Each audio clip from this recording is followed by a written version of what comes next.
Alright mga masters, so welcome pa ulit sa ating YouTube channel. So ito na guys yung itsura ng ating project. Ayan, so yung ginagawa nating 2-story na bahay.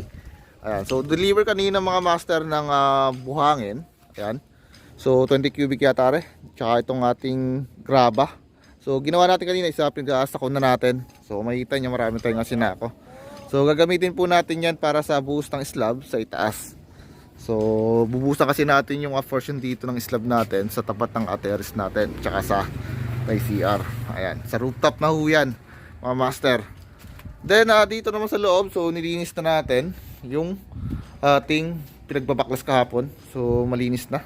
Ayan, so pinaturbin na natin dito yung ating mga pinulik. Binunutan na natin siya ng mga pako kasi yung mga scaffolding natin dito, so ano na yan, bali kukuhain na. So nirentahan lang natin siya.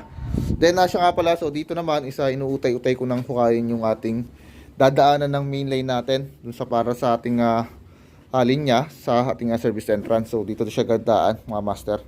So dos na PVC po yung babaw natin dyan. So lalaliman pa natin ng konti gawa ng meron tayo itong termite control. So sobra kasi yung lupa natin, so kakahigin pa natin siya. Ayan, so papatayin pa natin yan bago natin kasi yung thermal control. So yung daan ng ating service entrance yan mga master. So gawin ko sa diretso ko siya rito. Bubutasin natin to. Ayan. Then mananabi na lang tayo rito siguro. Ayan. So diretso natin dyan. Eskwala lang. Tumbok na rin sa ating poste. Okay, so hindi kasi natin siya pwedeng erekta, diretso simula rito sa ating panel. Diretso siya ron sa mismo poste. So kasi marami tayong sasagasahan, so dadaan tayo rito ng septic tank, dadaan ng CR, ayan. So hindi natin siya pwede. So ginawa natin for safety purposes. So hiniwalay natin siya ng linya. So mag-elbow na lang tayo diyan, gilid, and then papunta siya ron. Okay, so iwasan na lang natin dito yung sewer line na papunta ron. So may dadaan kasi dito ng tres sa tubo. So iwasan na lang natin kasi naka-clevi naman 'yon. Okay? So dito naman mga master, so dito yung ating main fuse box. Ayan, so main. And then ang katabi nun dito yung ating panel board para sa ground floor. Okay, so yung fuse box natin dito yung main supply para sa first at saka sa ating second floor.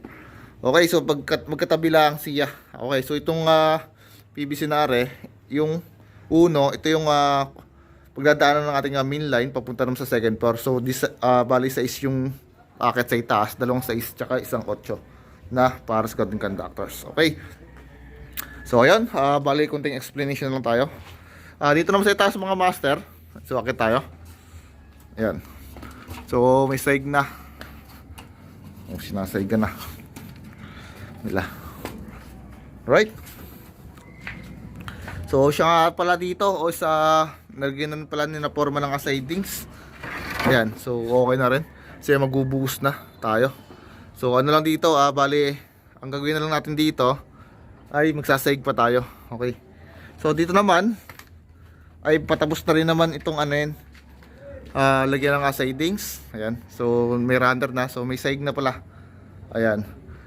So magbabakal na ulit tayo mga master. Lapit-lapit na. So inintay ko na lang ang materyales para sa electrical. So magkaabang pa rin tayo rito ng mga electrical sa ating ilaw sa labas, sa canopy, at saka rito sa part ng paloob na to papunta nga CR na. Okay, so yun, sidings, tapos babakal na tayo diyan. Okay, so tara sa taas. Ayan, opya. So ito, konti na lang.